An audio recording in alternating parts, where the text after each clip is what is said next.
All right, you royalists, gossip mongers, and everyone in between, grab your teacups and settle in, because today we're diving headfirst into the fascinating, ever so slightly ridiculous world of the House of Windsor. Specifically, our dear Prince William, the heir apparent, the future king, and dare I say, a man on a mission to... well, that's the million-pound question, isn't it? Word on the street, or should I say whispers from the palace walls, suggest Wills is attempting a royal reinvention, a slimming down, if you will, of his royal duties. Now, reinvention is all well and good, but one does wonder what exactly does this entail?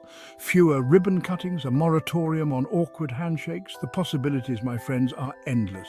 But before we get ahead of ourselves, let's delve into this royal rebranding exercise and see if it's all it's cracked up to be. Because as we all know, things aren't always as they seem, especially when it comes to those charming yet perpetually perplexing royals. Now, it seems our dear William has decided that the life of a future monarch is simply too demanding. Too many engagements, too many charities to support, too many smiles to be flashed at adoring crowds. The horror. So what's a prince to do? Why, reinvent himself, of course. The new and improved Prince William, according to palace insiders, is all about streamlining. Less is more, darling. That seems to be the motto echoing through the halls of Buckingham Palace these days. Fewer public appearances, a greater focus on meaningful engagements, whatever those might be, and, of course, more time for family. Now, don't get me wrong, family time is important, but one can't help but wonder if this sudden urge to scale back isn't just a tad, well, entitled. After all, being a working royal is at its core a job. And while it may come with tiaras and palaces, it also comes with responsibilities. Responsibilities that, one might argue, shouldn't be shirked simply because they've become a bit of a bother. Delegation, the art of convincing others to do your work for you. It's a skill honed to perfection by managers and, it seems, princes alike. Because let's be honest, what is this royal reinvention, if not a masterclass in delegation? Suddenly, Princess Anne, the hardest-working royal, bless her tireless soul, is being lauded for her stamina. Meanwhile, William's father, the newly crowned King Charles, is left to pick up the slack. All while our dear William attends to matters of national importance, like, say, lamenting the state of his brother's relationship with the family on national television. It's enough to make one wonder if William's grand plan for a modern monarchy involves simply outsourcing the actual work to anyone willing to do it. Efficient, perhaps, but not exactly inspiring, wouldn't you say? Now here's the real kicker in all of this. For a prince so keen on forging his own path, William seems utterly incapable of escaping the shadow of his younger brother Harry. Every interview, every public statement seems to circle back to Harry like a moth to a flame. He speaks of reconciliation while simultaneously throwing subtle jabs at Harry's choices. He talks of his duty while seemingly resenting the very institution that Harry had the audacity to walk away from.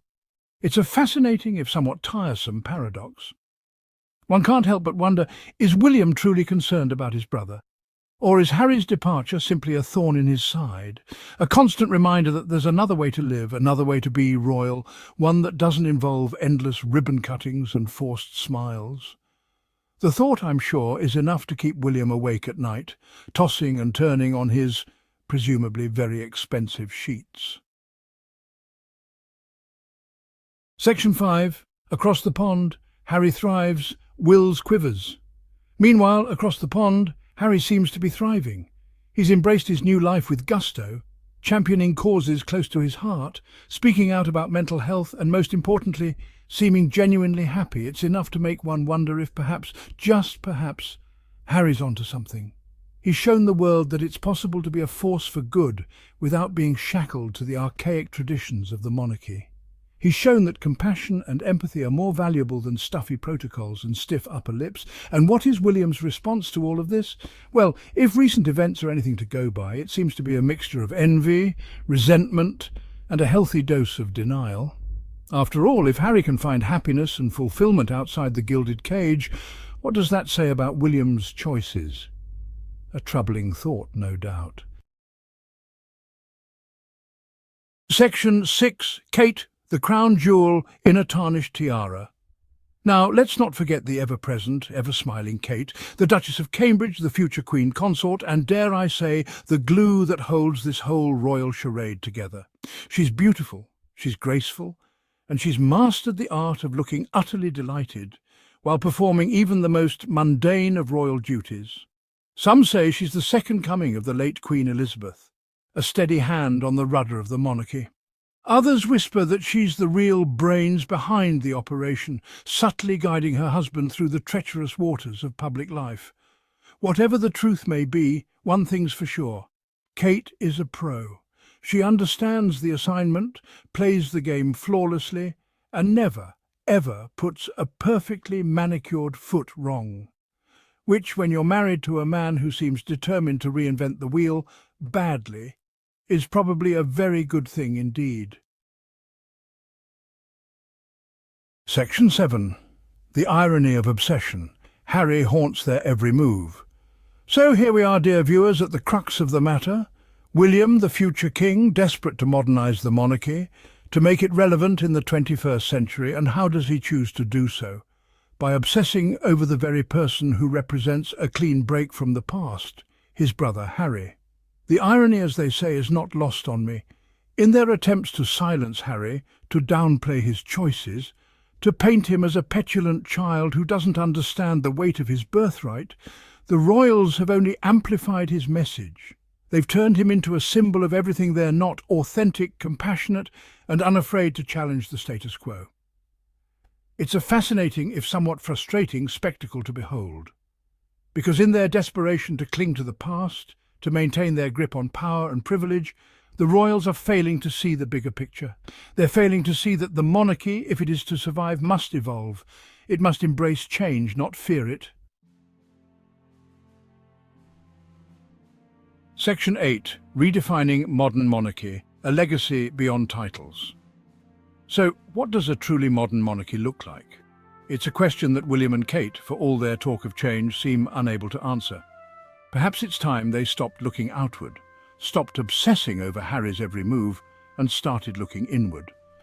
Perhaps it's time they asked themselves what kind of legacy they want to leave behind.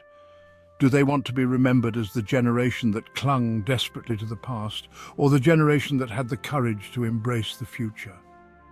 Do they want to be defined by their titles, or by their actions? The choice, as always, is theirs.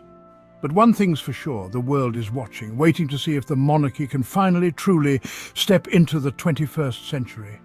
The clock, my friends, is ticking, and the future, like it or not, waits for no Windsor. It's almost tragic how obsessed they still are with a man they tried so hard to exile. William, Charles, the palace aides, they all wake up, say Harry into the mirror 3 times, and hope he'll disappear. But guess what? Harry lives rent-free in every palace hallway, every press briefing, and every puff piece. What they don't realise is they're the villains in this story. And Harry? He's turning into what Princess Diana was to Charles, the truth-teller who got out. So, next time the palace tries to serve us cold porridge dressed as Reinvention, just remember, the real evolution is happening outside the royal gates, and the ones doing less, well, they're making sure we talk about the one who got away. Stay fabulous, stay sharp, and remember, the crown may be heavy, but irony, that's weightless.